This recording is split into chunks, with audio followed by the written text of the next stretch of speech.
didn't care whether you accepted my story or not. It is what it is. Like, I'm not going to die with this in me because it's helping other people. Damn. Okay. So a couple things I want to get to. So, because I want to address, like, anybody going through something, it seems like, because you mentioned speaking about it helped. And to me, just hearing it, a person that, to my knowledge, I haven't been abused or anything, but I go through different things.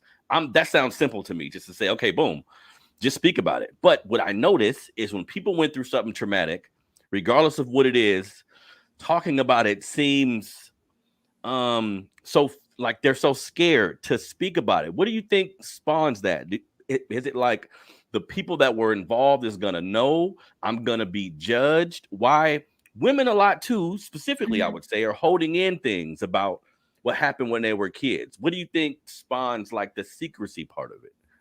So in our community specifically, we have the what happens in this house stays in this house, right? So I know that our history goes way beyond slavery. However, all I know is the slavery part, right?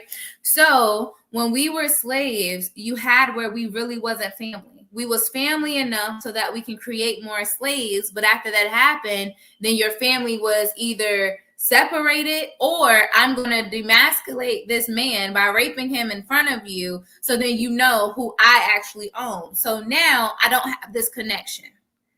So then you already don't really have a family. So who am I going to tell when you're showing me this abuse? Who am I going to tell when you're separating us? So now it's this mentality of, I got to protect what's mine. So the little bit I do have, I don't want you to take it away from me.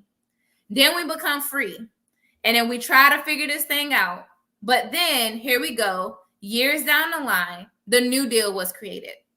And then what the New Deal said was, I'm going to provide you housing and a project, okay? But if I provide you this housing, there's this no man in the house rule. So if it's this no man in the house rule, that means y'all can have family all day long, because in order for you to get this house, you got to be a single mama with some kids. But the baby daddy can't stay with you. Mm-hmm. And if I come in the house, social workers used to be night workers. If I come in the house and I smell the scent of a man, if I see a man's shoe, if I see an extra toothbrush, you and your family about to be homeless. So now that's perpetrating, I still don't want you to be a family. So then those who did not have to live in that environment, when you do have family that's together, no matter if granddaddy, uncle, auntie is touching you, you better not say nothing, because I want to keep my family together. It was a piece of control. I know what's happening to you is wrong, but you better not say nothing, because if you say something, now our family is being jeopardized to be taken away, which we fought so many years to have together. So now we're creating this perpetuation of don't talk about it. Don't talk about it. Don't talk about it. So guess what? We don't talk about it. And then when we do talk about it, is when we're bleeding and we're gasping for air. And now it's like, I need CPR, so I'm just going to say it. And then we say it in rooms where people aren't ready. So you have to know who is actually in your room and what spaces. Like I tell people all the time, I'm very transparent.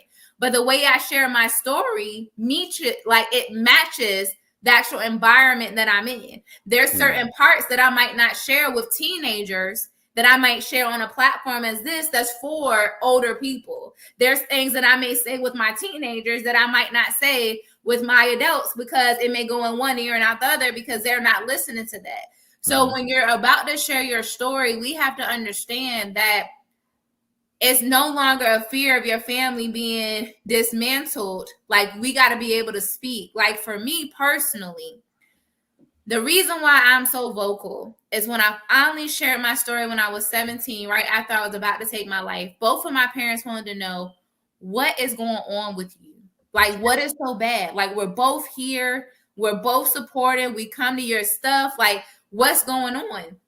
And as I started to share with them my story of just the different sexual abuses that I had, the different traumas that I've had, my mom looked me in my face with tears and she said, I can't believe your story looks like mine's.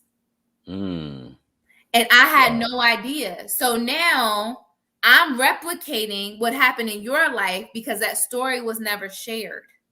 So then now that I'm a mom, I'm like, that's not happening with my baby. So when I become a mother, The world's gonna know my story, and my daughter's gonna hear it, and my daughter's gonna understand that this is what this looks like.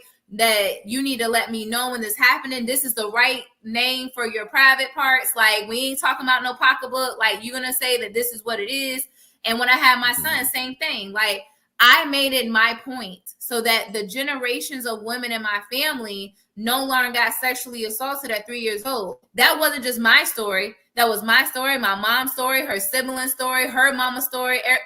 That was not going to come. So for me, honestly, you got to understand when you are going to share your story, it's not about forcing other people to heal. And I think that's something that I learned. When I started sharing, I wasn't name dropping. I wasn't even telling people the role of who was who in my life. I just started saying, this is what happened to me and this is how it made me feel. We have to understand that that healing is for us. It's not for that other person to apologize, because honestly, they only give you what they got.